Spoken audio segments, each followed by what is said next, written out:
Do'stlar, men hozir dunyoda unikal bo'lgan, yagona bo'lgan bir ko'chada turibman. Ushbu ko'cha 4 kilometrdan oshiqroq mana shunday grek yong'oqlari bilan o'ralgan salqingina ko'cha. Dunyodagi unikal ko'chalardan biri. 4 kilometr mana shunday yong'oqzor o'tadi bu yerdan. Ajoyib. Bu maxsus ekilgan 70-yillarda. Mazza qilib bu yerda yurish va ushbu salqinlikdan bahra olish mumkin.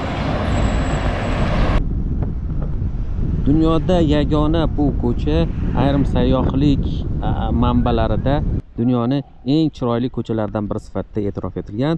Qirg'izistonning Jallobod viloyati Bozorqo'rg'on tumanida joylashgan.